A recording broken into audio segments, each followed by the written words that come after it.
जी listeners, कैसे हैं आप? आई होप आप सब ठीक है। आज की वीडियो में बात करेंगे आपसे चैप्टर नंबर 5 क्लास 9 केमिस्ट्री की फिजिकल स्टेट्स ऑफ मैटर। और आज हम बात करने वाले हैं, इंट्रोडक्शन मैंने पहले वीडियो में अपना दे दिया, आज हम बात करने वाले हैं आपसे टिपिकल प्रॉपर्टीज ऑफ गैसेस। अगर आप इंट्रोडक्शन की वीडियो देखना चाहते हैं तो अभी यूट्यूब पे लिखें introduction physical states of matter space GS academy, तो आपको मेरी पहली वीडियो नजर आ जाएगी। यहाँ भी थोड़ी देर बाद यहाँ एक बेल बटन आएगा, आई बटन आएगा, उस पर क्लिक कीजिएगा, प्लेलिस्ट सामने आ जाएगी। या डिस्क्रिप्शन में जो है वो सारे लिंक्स दे दिए गए हैं, वहां पर आप जाके प्लेलिस्ट को लिंक को जो है वो क्लिक करें और वहां पे जाके आप वीडियो देख सकते हैं। इसके अलावा नोट्स भी मैंने जो है वो अभी आप लोगों को प्रोवाइड कर दी हैं, डिस्क्रिप्शन में लिंक्स हैं, नोट्स वगैरह वहां से आपको मिलेंगे।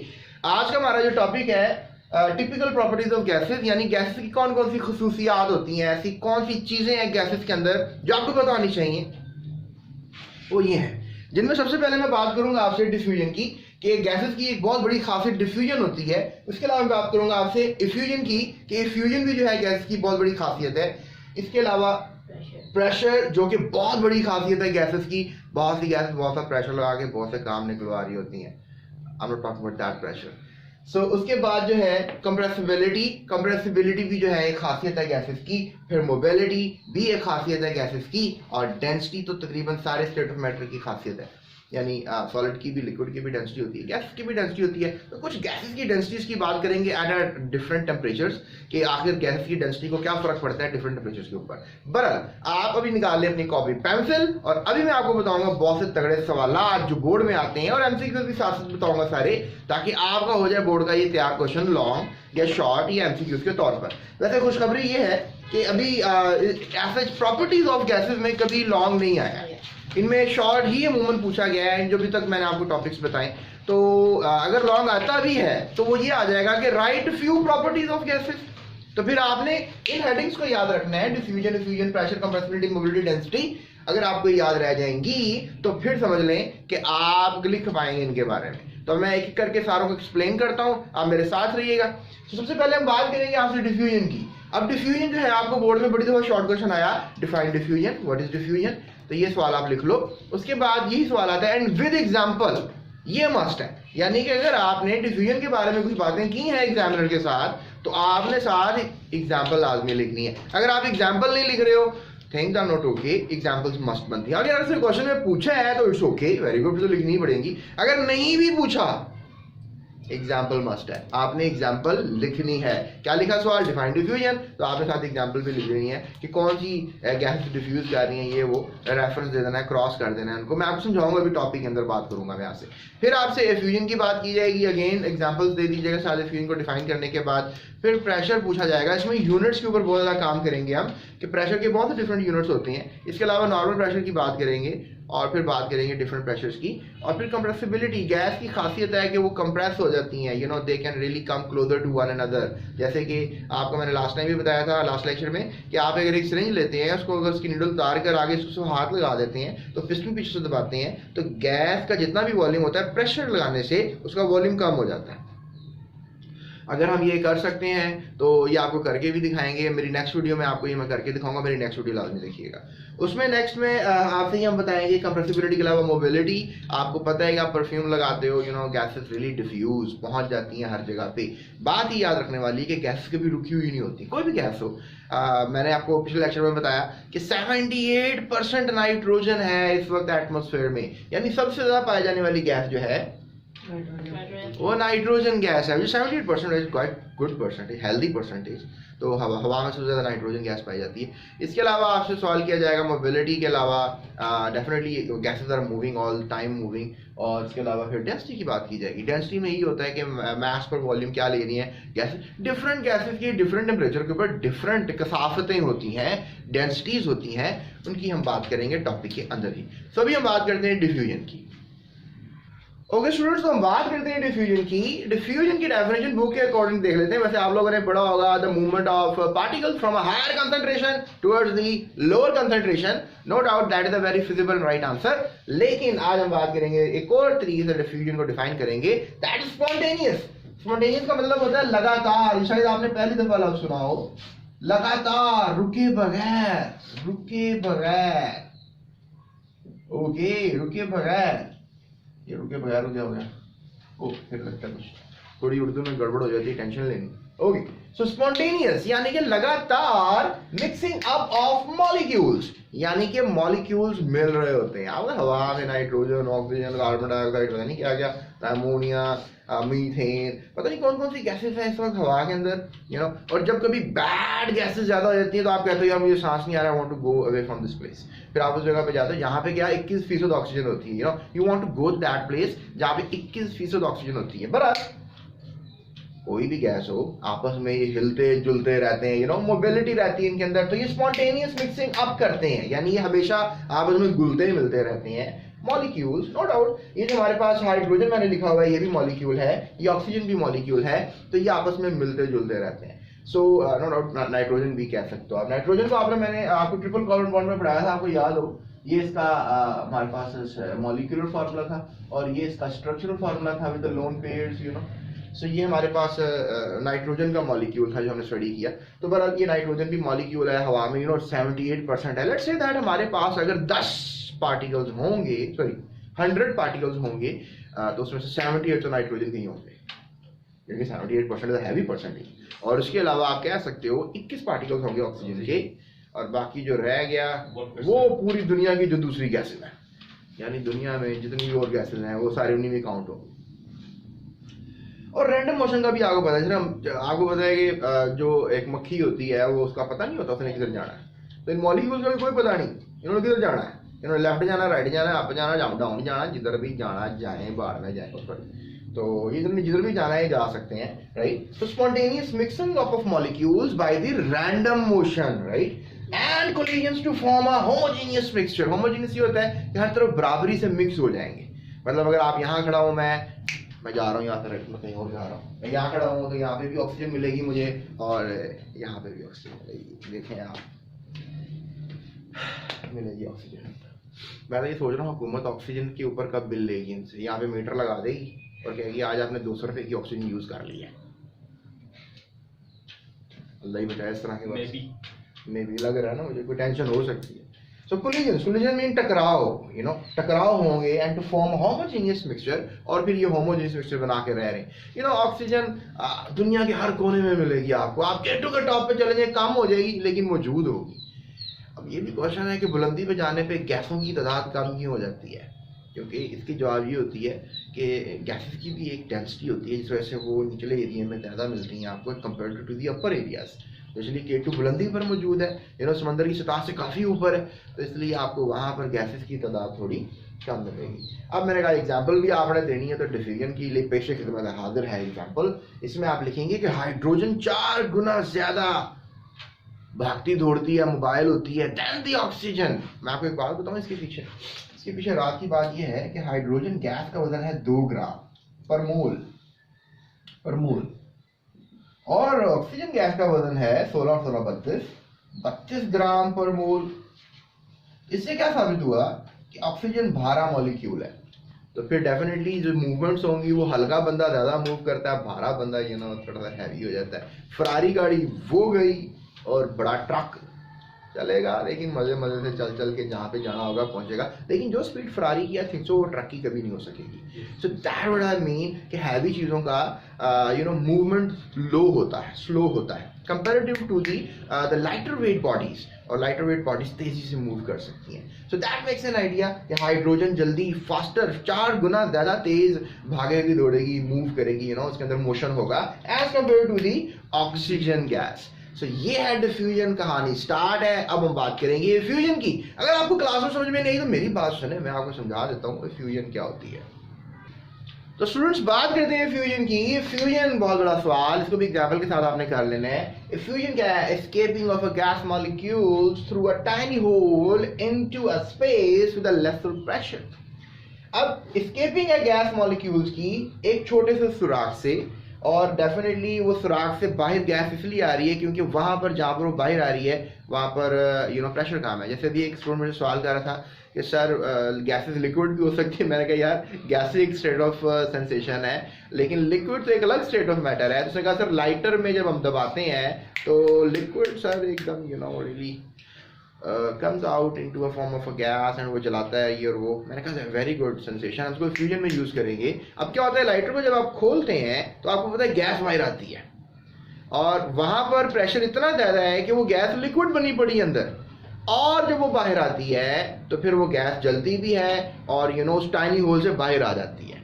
इस वो लाइटर से गैस के बाहर आने के अमल को आप कह सकते हैं एफ्यूजन, बिकॉज एस्केप कर रही है गैस लाइटर के अंदर से, ठीक है, गैस मॉलिक्यूल एस्केप कर रहे हैं कहां से, एक होल से, और into a space of a lesser pressure. Definitely atmospheric pressure उसके लिए लेसर प्रेशर है और सिलेंडर के अंदर जो प्रेशर है उसके लिए ज्यादा प्रेशर है। और आपको पता भी कभी लाइटर फटता है तो धमाका सा होता है, यानी आप हिसाब लगा लें कि कितना ज्यादा प्रेशर अंदर बिल्डअप किया गया होता है गैस को लिक्विड करने के लिए।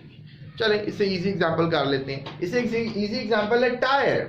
जब टायर पंक्चर होता है आपका, cycle, motorcycle, car, truck, bazooka, I don't know bazooka क्यों बोल दिया मैंने, जहाज, तो आपको पता है कि वहाँ पे भी टायर में से एक सुराख हो जाता है और फिर सुराख से इसको पंक्चर कहते हो आप उसके अमल को, और वहाँ से भी जो गैस बाहर आ रही होती है उसको एफ्यूजन कहेंगे। यानी आप सिंपली ये कह सकते हो कि गैस का हायर प्रेशर से टाइनी होल के थ्रू लोअर प्रेशर की तरफ आना इज कॉल्ड एफ्यूजन।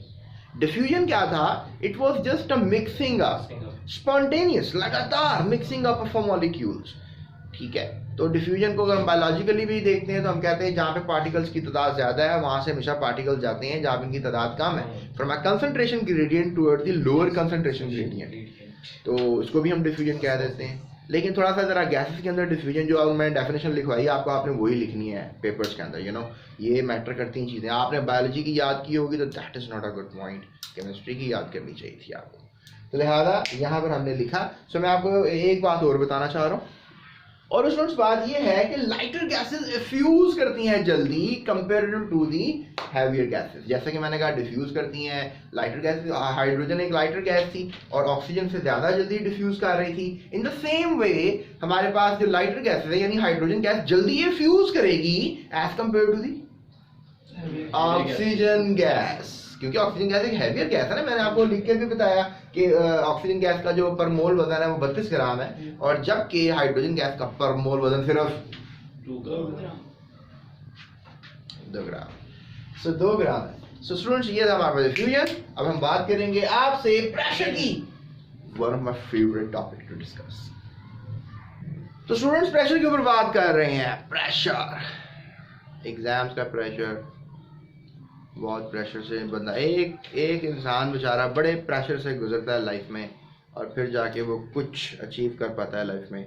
लेकिन ये सिर्फ इंसान ही नहीं प्रेशर से गुजर रहा, बल्कि ये प्रेशर से तो हर दुनिया की चीज़ गुजर रही है जिनमें पार्टिकल्स भी हैं, पार्टिकल्स भी प्रेशर से गुजरते हैं। तो यही हमारा आज का टॉपिक है, pressure. Gas molecules always moving, ये सबको पता है। गैस पार्टिकल्स हमेशा क्या कर रहे होते हैं? मूव कर रहे होते हैं। सबसे पहली बात, ये पागल होते हैं, रैंडम मोशन बताया आपको गैस के पार्टिकल्स का, ए हिले हुए ने, ए हिलदे ही रहंदे ने, ए रुके हुए नहीं होंगे। तो during strike they produce pressure. आपको पता है जब आप प्रेशर देते हैं उसको, एक स्नूकर खेल रहे हैं आप, तो फिर आपने जब प्रेशर दिया तो वो प्रेशर चला गया जनाब स्नूकर की बॉल पे, और स्नूकर की बॉल से वो प्रेशर टेबल पे चला गया, टेबल से टकरा के दोबारा प्रेशर आया, वो फिर दूसरी बॉल को दे दिया। फोर्स कहीं से आ गई गैस पार्टिकल्स में, वो आपस में टकरे मार के प्रेशर कर रहे हैं, वो दीवार को टकरे मार के प्रेशर क्रिएट कर रहे हैं। आई डोंट नो ये क्या चाहते हैं, लेकिन ये कर रहे हैं। और देखो कभी कभी तुम ज्यादा पार्टिकल्स अगर भर देते हो गुब्बारे में तो फिर गुब्बारा फट जाता है, क्योंकि अंदर इतने कोलिजन्स हो रहे होते हैं, टकराव हो रहे होते हैं, गुब्बारे की धड़धूज हो जाती है, गुब्बारा फट जाता है। क्या फिर आपको पता है आजकल सर्दियों का मौसम और सिलेंडर्स, और फिर अगर सिलेंडर की हो गई लीकेज तो फिर सिलेंडर के अंदर जो प्रेशर है वो एकदम बाहर आएगा, एकदम गैस का झक्कड़ बाहर आएगा, और भाईजान प्रेशर से तो पूरी दीवार उड़ा देगा और फिर पूरा घर नीचे जाएगा।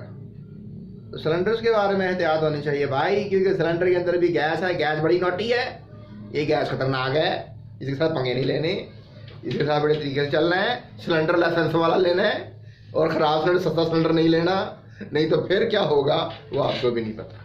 फिर तो बल्कि मैं कहूँगा जो होगा वो मंजूरे खुदा होगा। तो लिहाजा गैस मॉलिक्यूल्स हमेशा मूव कर रहे होते हैं, सिलेंडर में हो, गुब्बारे में हो, हवा में हो, कहीं पर भी हो, और जब इनकी तादाद ज़्यादा हो जाती है तो फिर डेफिनेटली ये प्रेशर भी ज़्यादा बनाते हैं, क्योंकि अब गुब्बारे में आप बहुत सी मतलब हवा में तो इतने पार्टिकल्स पर सेंटीमीटर क्यूब नहीं है, लेकिन जब गुब्बारे में आप भरते हो तो फिर वो थोड़े से एरिया में ज़्यादा थोड़े से वॉल्यूम में ज़्यादा गैस आ जाती है, तो वहाँ पे प्रेशर क्या हो जाता है ज़्यादा, इसलिए गुब्बारा फूलता है।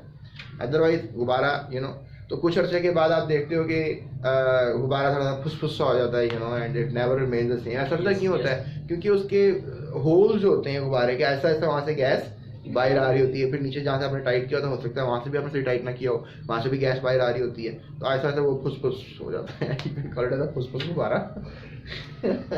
Okay, so let's talk about definition, right? Definition of pressure. कोई मजेदार चीज़ है ना प्रेशर, गैसेस जो हैं ये प्रेशर लगा रही है। So force exerted per unit surface area, right? Pressure क्या होगा? फोर्स लगानी है आपने पर यूनिट एरिया के हिसाब से। अब फोर्स का यूनिट न्यूटन होता है और एरिया का यूनिट जो है वो मीटर स्क्वायर होता है। जैसे मैं आपको ये डेमोन्स्ट्रेशन करके दिखा सकता हूँ एक पेन की मदद से। लेट्स से दैट अब देखो यहाँ पर मेरा ये पाम है और यहाँ पर मैंने ज़्यादा सरफेस एरिया कवर करवाया है। अब फोर्स मेरा हाथ ही लगाएगा, समझ रहे इस चीज़ को? और यहाँ पर ये मेरा हाथ है, यहाँ पर अभी एक निब है, डेफिनेटली एरिया क्या कवर किया है? कम। तो अब देखो यहाँ पर एक और चीज़ सामने आती है कि जब फोर्स लगाओगे तो आपको इधर ज़्यादा तकलीफ होगी इस साइड पे, और इधर कम होगी, क्योंकि इधर एरिया ज़्यादा है और फोर्स डेफिनेटली उस लिहाज से कम लग रही है, लेकिन इधर एरिया कम है और फोर्स ज़्यादा लग रही है, तो आपको यहाँ पर पेन होगी। और ये देखें मुझे यहाँ पर डॉट लग गया है और पेन वाकई हो रही है। सो that makes an idea students के प्रेशर पर यूनिट एरिया, यानी क्या होता है कि अगर प्रेशर आपने क्रिएट करना है तो एरिया उसके इन्वर्सली प्रोपोर्शनल है, यानी एरिया बढ़ाओगे तो प्रेशर कम हो जाएगा, और अगर एरिया कम करोगे तो प्रेशर फोर्स उतनी रहेगी जितनी थी, इधर भी उतनी फोर्स थी और इधर भी उतनी फोर्स थी। तो लिहाजा हमें यहाँ से ये बात समझ में आ रही है, राइट? सो हम कह सकते हैं कि फोर्स का यूनिट है न्यूटन और एरिया का यूनिट मीटर स्क्वायर, तो दोनों का यूनिट क्या बना? न्यूटन पर मीटर स्क्वायर। तो यहाँ पर आप देख सकते हो, यहाँ पर हमने लिखा न्यूटन, यहाँ पे मीटर स्क्वायर, और यहाँ पर क्या हो गया? न्यूटन पर मीटर स्क्वायर। अब न्यूटन पर मीटर स्क्वायर को आप एक और नाम दे सकते हो, ये यूनिट है ऐसा यूनिट। ऐसे ही का मतलब होता है सिस्टम इंटरनेशनल, पूरी दुनिया में चले जाने वाला यूनिट। लेकिन आप इसको लिख सकते हो न्यूटन पर मीटर स्क्वायर, इसके साथ आप लिख सकते हो पास्कल, क्योंकि पास्कल नाम साइंसदान ने प्रेशर पे काफी काम किया, तो करंट तो देना चाहिए ना इसको। लेकिन अभी तो प्रेशर की बातें खत्म नहीं हुई दोस्त, प्रेशर की बात तो और करेंगे। आगे बात करेंगे आपसे बैरोमीटर की, प्रेशर नापने वाला आला, और स्टूडेंट स्टैंडर्ड एटमॉस्फेरिक प्रेशर की बात करेंगे। बोर्ड का शॉर्ट क्वेश्चन है, तैयारी इंपॉर्टेंट है उसकी, छोड़ना दीजिएगा, अभी साफ रहना, कहीं नहीं जाना। अभी बात करते हैं आपसे बैरोमीटर की और फिर बात करेंगे स्टैंडर्ड एटमॉस्फेरिक प्रेशर की।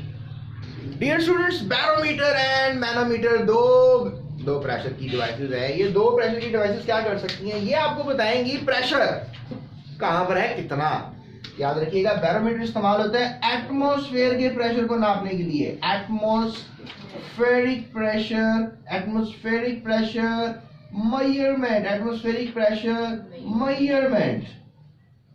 अगर आप हैं लैब में और आप चाहते हैं कि आपको पता लगे कि मेरी लैब के अंदर क्या प्रेशर चल रहा है, तो फिर तो आएगा मैनोमीटर। एक मैं आपको और बात कहूंगा जो बुक में नहीं, लेकिन मैं आपको बताऊंगा, राइट? सो मैनोमीटर कहां पर आप करेंगे?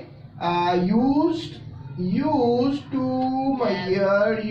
measure pressure in labs या laboratories, right? in labs या laboratories। लेकिन एक आपको पता है, डॉक्टर के पास भी होता है एक फिस that is called the blood pressure check करने वाली मशीन, उसको कहते हैं मैनोमीटर, क्योंकि वो भी तो कमरे के अंदर बैठा हुआ है ना। लेकिन उसका पूरा नाम पता है क्या होता है? सफेग मैनोमीटर।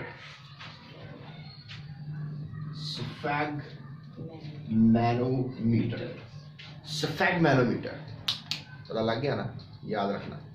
अच्छा, इसके बाद वैसे मेरा ख्याल है हम बॉयल्स लॉ के बात करेंगे, आई थिंक सो। सफेग मैनोमीटर की बातें होंगी, लेकिन सफेग मैनोमीटर का लफ्ज इस्तेमाल नहीं होगा। लेकिन मैंने आपको आज बताया वो वाली मशीन को जो है हम कहते हैं सफेग मैनोमीटर। अभी हम बात करते हैं स्टैंडर्ड एटमॉस्फेरिक प्रेशर की। आपको बोर्ड में आ सकता है डिफरेंस कि बैरोमीटर में मैनोमीटर में क्या फर्क होता है। अगर अभी भी आपको नहीं पता फर्क क्या होता है, तो फिर मैं आपके लिए करना चाहूंगा,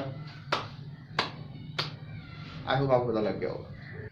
तो स्टूडेंट्स, अब बात करते हैं स्टैंडर्ड एटमॉस्फेरिक प्रेशर की। और स्टैंडर्ड एटमॉस्फेरिक क्या होता है कि एटमॉस्फेयर जो सी लेवल के ऊपर प्रेशर एक्सर्ट करता है उसे कहते हैं स्टैंडर्ड एटमॉस्फेरिक प्रेशर।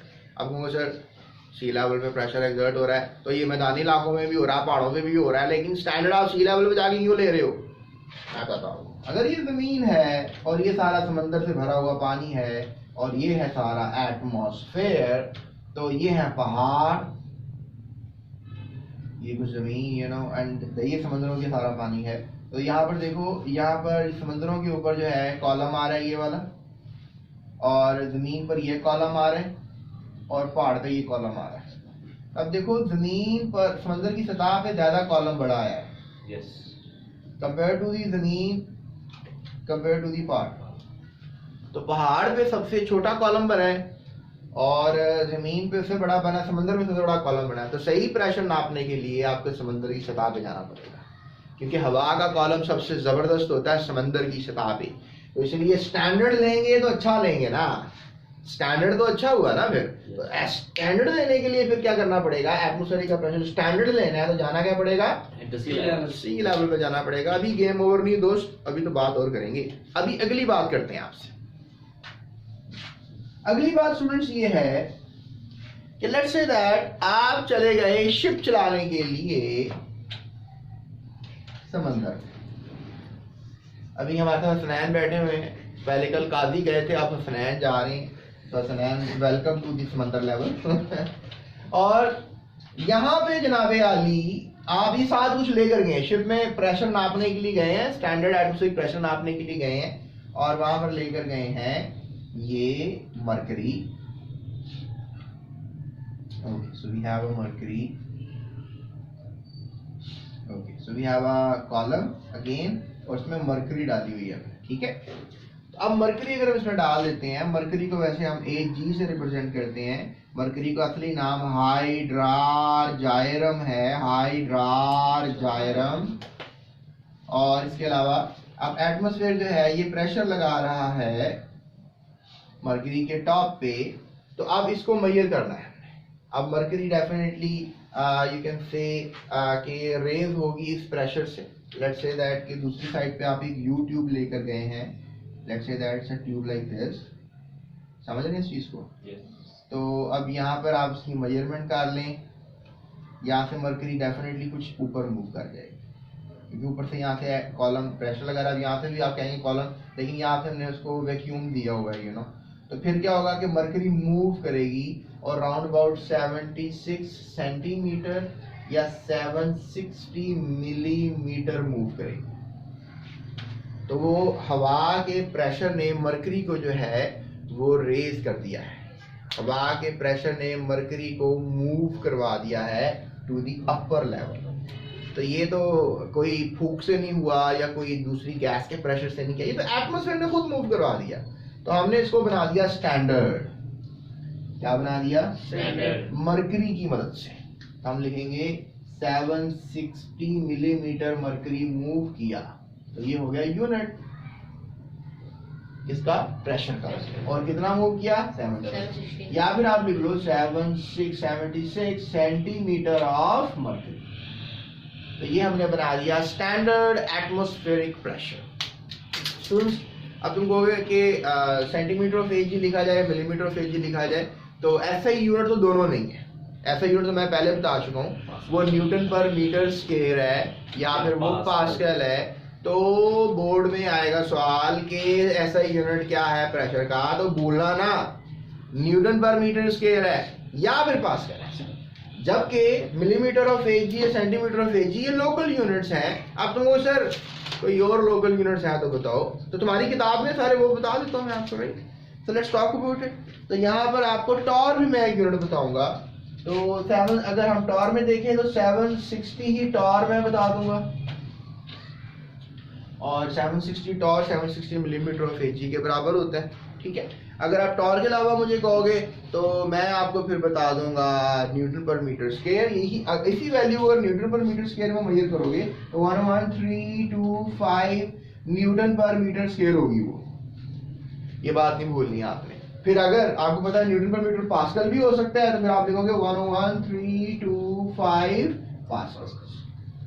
समझ रहे इस चीज को? तो लिहाजा ये वैल्यू तुमने नहीं भूलनी है, ये एक स्टैंडर्ड वैल्यू है। ये बोर्ड में आपका एमसीक्यू भी आ सकता है कि स्टैंडर्ड एटमॉस्फेरिक प्रेशर न्यूटन पर मीटर में क्या होता है। तो आपने कहना है कि दैट इज 11325। और अगर आपसे पूछे कि पास्कल में क्या होता है तो वो भी 11325। टॉर में क्या होता है 760 टॉर। और पूछे अगर मिलीमीटर ऑफ एजी में क्या होता है 760 मिलीमीटर ऑफ एजी। और अगर पूछ ले आपसे कि मतलब आई डोंट नो, आप कह सकते हो अगर इसको कैंसिल कर दिया जाए तो फिर आपको पता है कि 1 मिलीमीटर ऑफ Hg जो है वो बराबर आ रहा है 1 टॉर के, और इस तरह से 1 न्यूटन पर मीटर जो है वो बराबर आ रहा है इसके 1 पास्कल के। तो इसलिए ये एक अलग यूनिट हो गया और ये एक अलग यूनिट, तो ये इंटरनेशनल बना दिए गए और ये लोकल यूनिट्स के तौर पे ही कंसिडर किए जा रहे हैं। तो स्टूडेंट्स ये आपको पता होना चाहिए सब बच्चों को। तो ये था हमारा आज का टॉपिक जिसमें हमने standard atmospheric pressure, diffusion, effusion के ऊपर बात कर ली है। मेरी नेक्स्ट वीडियो में, क्योंकि वीडियो थोड़ी लेंथी हो गई है, मैं इसको और मजीद बड़ा नहीं कर सकता, तो नेक्स्ट वीडियो में आपसे बात करूंगा about the compressibility, mobility and density. ये वीडियो 10 मिनट का ही रहेगा तकरीबन, वो आप लाजमी देखिएगा। आपने लिखना है टिपिकल प्रॉपर्टीज ऑफ गैसेस, तो उसमें आपने स्पेस जीएस एकेडमी लिखना है, तो यूट्यूब पे आपको वीडियो मिलेगी। नोट्स चाहिए सारे, शॉर्ट क्वेश्चन, लॉन्ग क्वेश्चन सारे बना दिए, डिस्क्रिप्शन में लिंक्स हैं, आप वहाँ से सारे नोट्स को भी डाउनलोड कर सकते हो। सारी एक्सरसाइज, न्यूमेरिकल, सब कुछ जो है मैंने नोट्स के अंदर आपको प्रोवाइड कर दिया है। सो अपने दोस्तों से भी शेयर कर सकते हो मेरे नोट्स आप। So that's it, thank you so much. अपना ख्याल रखिएगा, दूसरों का भी ख्याल रखिएगा, इस चैनल का भी ख्याल रखिएगा और सब्सक्राइब किए बगैर मत जाइएगा।